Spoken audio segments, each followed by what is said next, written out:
Russian gas shipments, which Germany is particularly dependent on, have fallen 89% since last year, and the price of liquefied natural gas in Europe is 4 times the level a year ago, and 8 times the level of the US. An entire continent essentially allowed a 16-year-old girl to dictate their energy policy. When Greta Thunberg was able to shame an entire continent into walking away from nuclear and not really evaluate how you can actually have energy independence, they put Europe in an incredibly fragile position.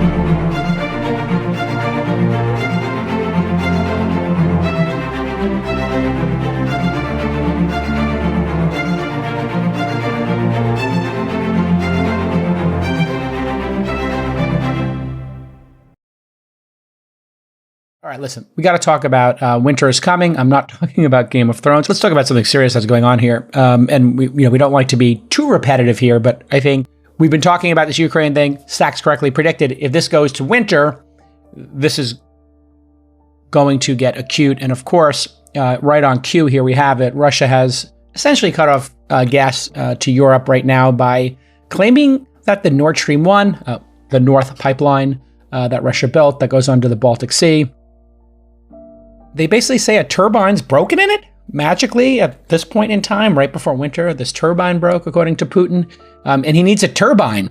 And if they give him a turbine, he said he's going to turn it back on.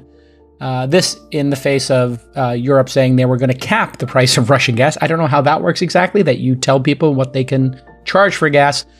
But Russian gas shipments, which Germany is particularly dependent on, have fallen 89% since last year, and the price of liquefied natural gas in Europe is 4 times the level a year ago, and 8 times the level of the US. Obviously, we have gotten incredibly lucky to find all this natural gas here, and we are a huge exporter of natural gas and oil in the United States, so we're good. This is the highest power prices have been in 3 decades. And the perfect storm is not limited to oil and the Russia and the Ukraine war. France's 56 nuclear power plants are running at half strength because of shutdowns over corrosion problems. And as we talked about maybe 2 episodes, droughts have undermined hydroelectric power. It's not just that. 40% of Europe's energy consumption comes from Russian natural gas. 40%. And so you could see variants. There's a base load requirement for lighting and electricity, and then there's industrial production, and then there's heating and cooling. Heating and cooling demand is linearly tied to the number of degrees above or below 65 Fahrenheit on average. And so as the temperature goes up, people turn air conditioners on. As the temperature goes below 65, they turn their heaters on. So there's a linear demand for power consumption at those. So number one is you could you could either cut base load, which is lighting and basic kind of operations. Number 2 is cut industrial production, which is already happening. A lot of fertilizer plants are shutting down in the country that are dependent on in the continent that are dependent on natural gas. And number 3 is this heating and cooling, and that really ends up being kind of a market-driven function, which is how pricey is this stuff because there's limited supply. So you could in a normal year see fluctuations around 5, 10, 15%, maybe with good kind of action and behavior. 40% of energy being cut is a massive, massive problem. There will be significant price climbs for the kind of variable demand in heating and cooling and so on. But for the price to go up by 6x, 7x, 8x, 10x, 15x over normal prices for someone is unbearable by the average household, unbearable by the average small business, unbearable by the average small building. And so it's causing critical failure across the economy, across the currencies, across debt markets. And there's real concern that ultimately the shutting off of 40% of the energy supply to the continent leading into winter is coming, where energy demand spikes because of the need for heating, is going to cause real kind of problems. So there's the cataclysmic problem of people actually being able to heat their homes. There's the industrial problem of parts of the economy shutting down. And then there's the currency problem of the governments needing to step in and bail out industry, buy super expensive gas, give it to their citizens and their businesses at a discounted price, and seeing their national and sovereign debts skyrocket, which is now expected to happen. And as a result, the British pound is trading at its lowest level since 1985.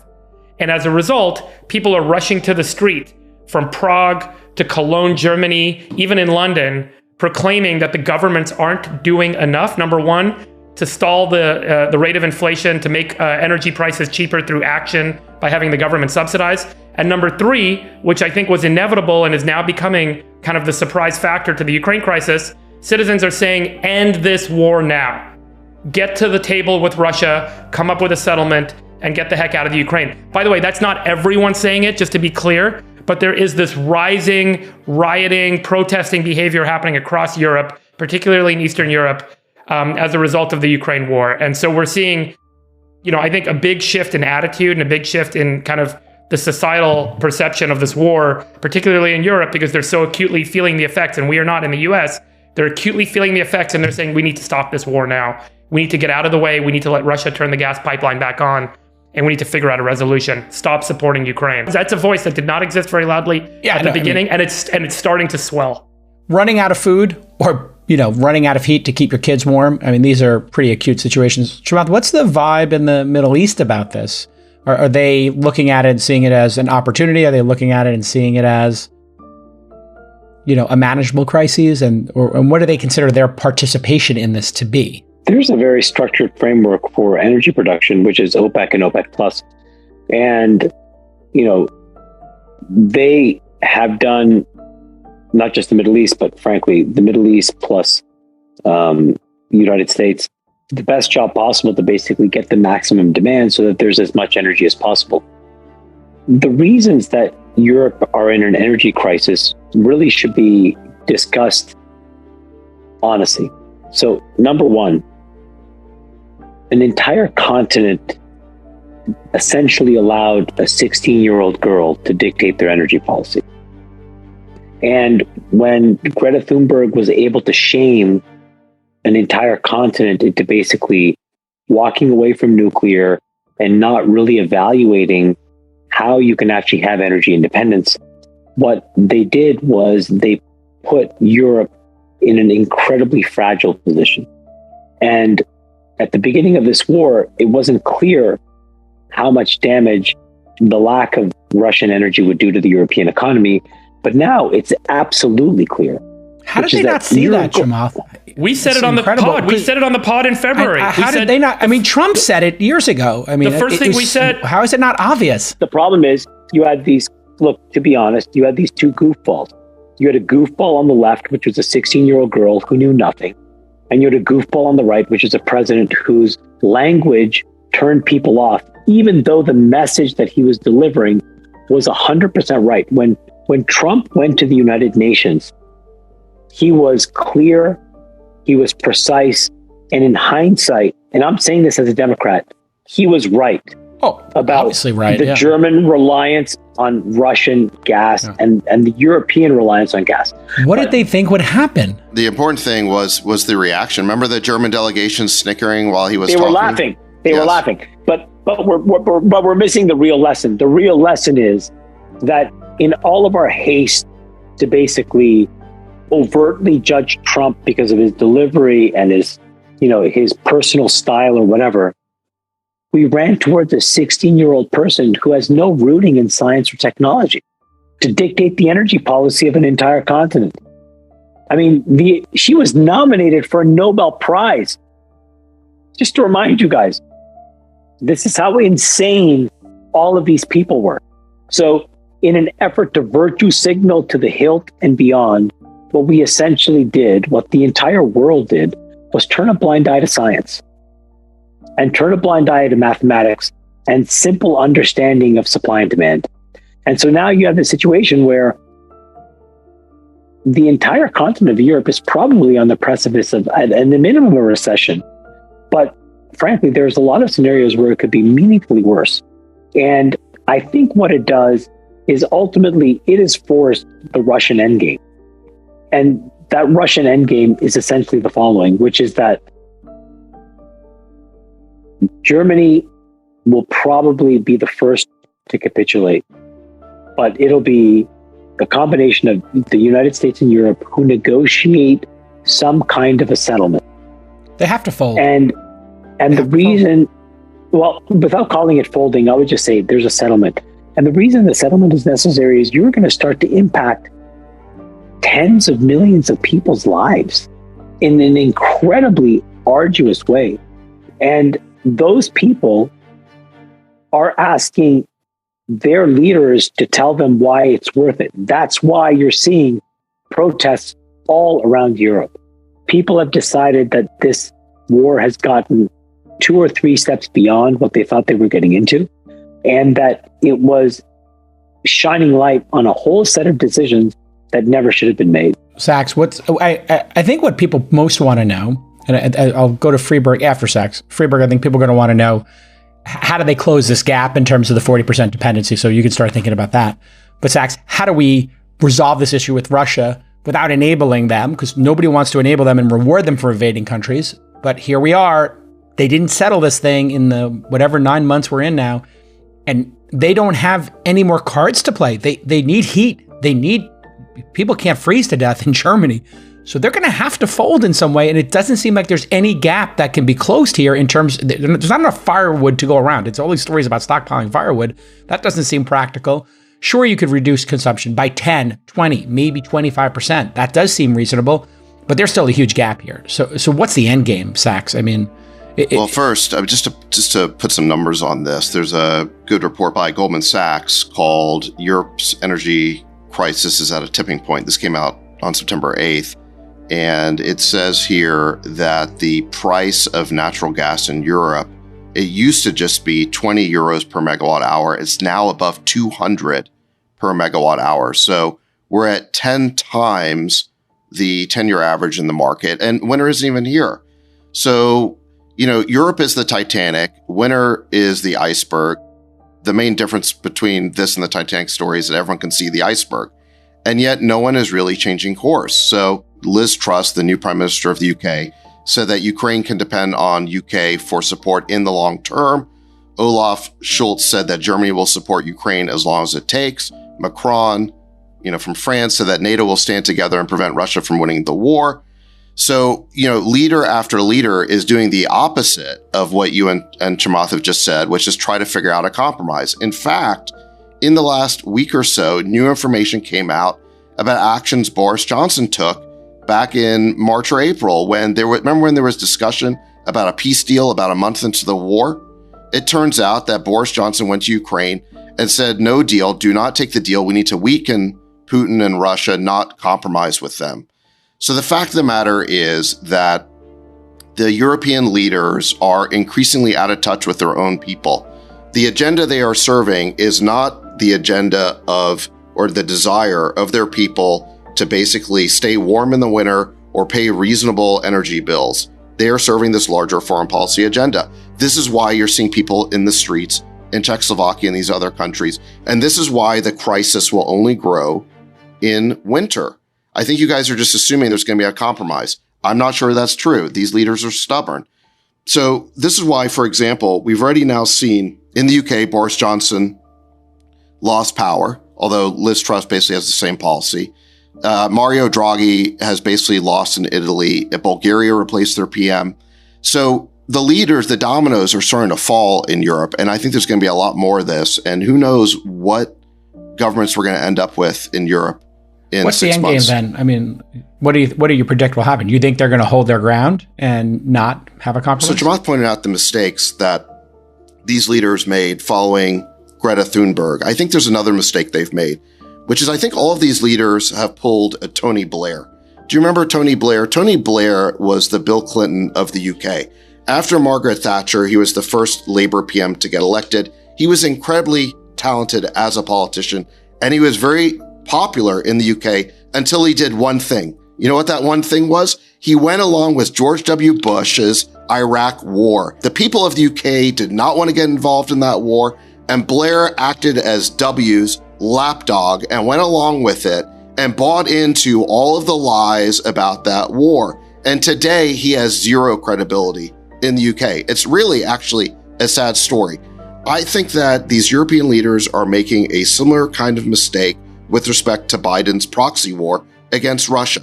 Now, let's go back. I want to go back to a point you made, Jason, and then I'll turn to Friedberg, which is you talked about the fig leaf, that the Russians are blaming this on a turbine.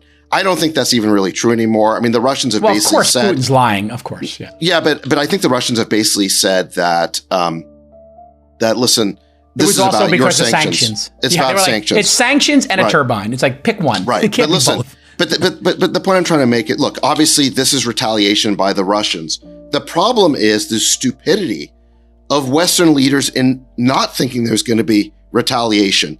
I mean, all you're hearing right now from Western leaders is indignation that Russia would play the only card they have, the card that was obvious they were going to play. Meanwhile, look at what we've done. So you've got administration officials talking about the fact that we have commandos on the ground in Ukraine. You've got administration officials bragging about the fact that we are helping to paint targets on the backs of Russian generals so they can be killed. You have administration officials boasting about providing the artillery spotting so we could sink the Moskva, the Russian flagship. I'll provide receipts for all of these things, okay? You've got Biden saying that Putin cannot remain in power. You've got Lindsey Graham saying he needs to be assassinated. Hold on a second. Let's go forward. How does it resolve? You've got Lindsey Graham saying that he needs to be assassinated like Caesar. You've got the U.S. appropriating $40 billion. Too hawkish. Hold on a second, in weapons to Ukraine. So my point is this, okay? The U.S. and the Western alliance, they are doing everything in Ukraine except pulling the triggers, okay? They are doing the artillery spotting. We've been through this okay, so the point is, we are in a proxy war with Russia. Yes. What did you expect was going to happen? Okay. These leaders are not even playing checkers. What should happen? Hold on a second. Hold on a second. You're in the review mirror. Forget about playing chess. They're not even playing checkers, meaning they cannot even anticipate what the Russians are going to do next. It was imminently predictable that the Russians were going to turn off European gas and create this crisis. So what should they have done? What they should have done was work out a peace deal. I know that, but we're kind of repeating the same position you have every week here.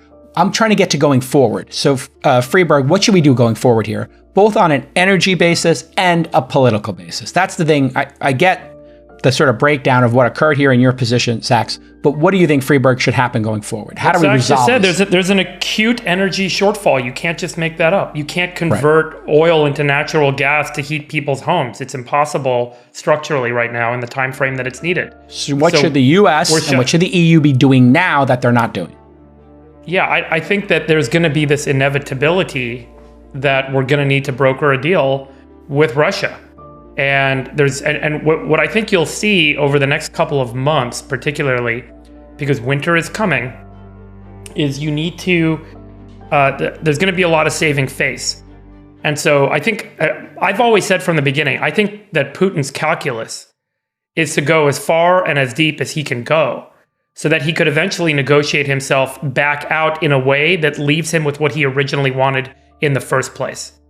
And I think that there are certain strategic regions and certain strategic assets that it's pretty clear and evident he wanted. And if he's gotten enough in addition to that, he can give up the additional part and he can get sanctions lifted and he can turn gas back on and be left with what he actually wanted and ultimately get out of this thing. And then the face saving will be from the West will be, hey, we got him to give up this, we got him to give up this, we got him to agree to non-incursion, and there'll be some sort of, hey, we got Putin knocked down a bit, and, we got him out of there. We did it, we won, high five. Meanwhile, Putin's smiling because he got exactly what he wanted. I think that's where this is all going to end up over the next several months. I think that's if it doesn't, there's going to be significant rioting and civil unrest in Europe, and there will be a significant economic effect. Because so much of Germany and so much of the broader continent is dependent on a stable, low-cost or lower enough cost energy supply for the production of things that are produced in Europe. And if those things can't be produced profitably because the end market won't pay for it, the economy will be shattered. Economies will be shattered, and people will be really unhappy. Food will climb, and the currency will be destroyed. And you know what happens when currencies get destroyed? All imports become inflated in price. And then you have inflation. If there isn't a resolution in the next few weeks, there will be civil unrest. There will be a really cataclysmic concerning economic effect. And you think that forces the governments to just fold to Putin and give him some and I think the thing that we don't know for sure is what are they going to do from a face-saving move perspective? What are they going to say they got the Ukraine from Putin? Or the West The West alliance? plus Ukraine. We are going to have to plow so much money into the Ukraine to make them feel okay about what we're going to ask them to do in order to remove or to end the crisis. And so there's going to be this huge check, this huge investment in Ukraine, the Western investment in Ukraine, the support mechanism for the country, for the people left behind, in order to get this thing resolved. And so my guess is huge amount of money from the West and EU going into Ukraine. Ukraine agrees to let Putin keep some regions, some assets.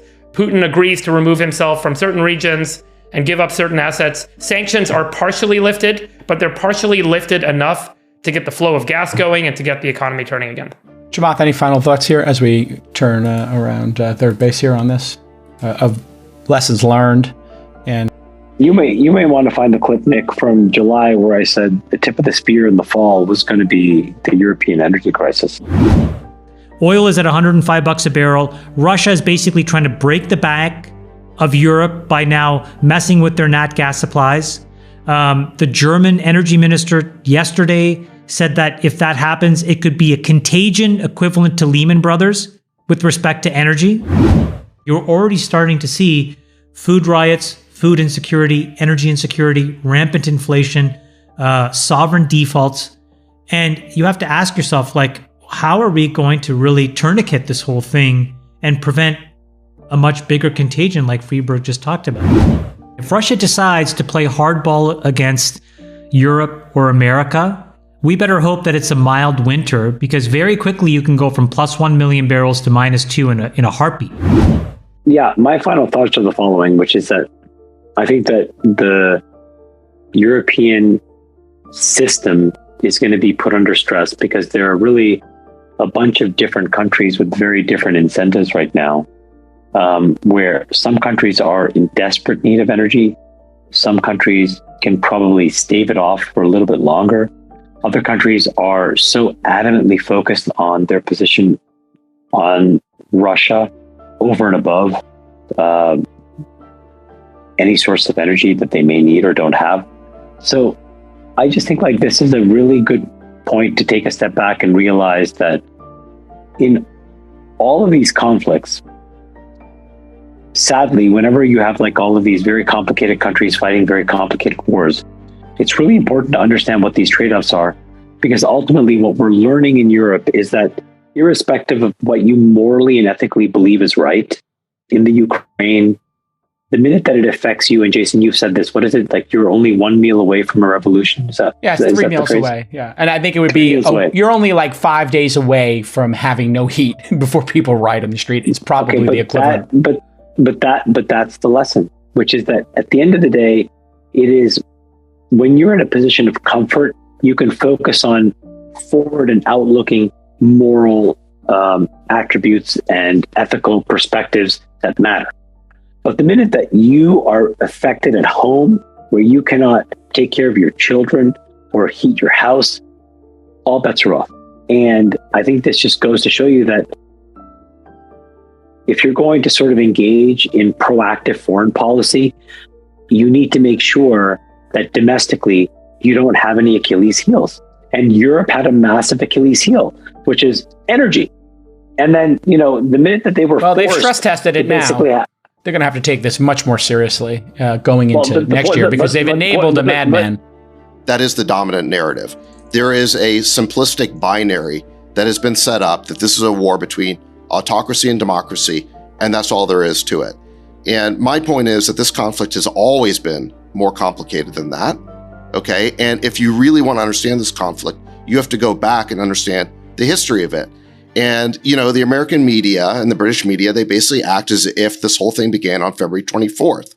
For a good example of this, there was an excellent piece by William Perry, who is Bill Clinton's defense secretary, okay? He said how the U.S. lost Russia and how we can restore relations.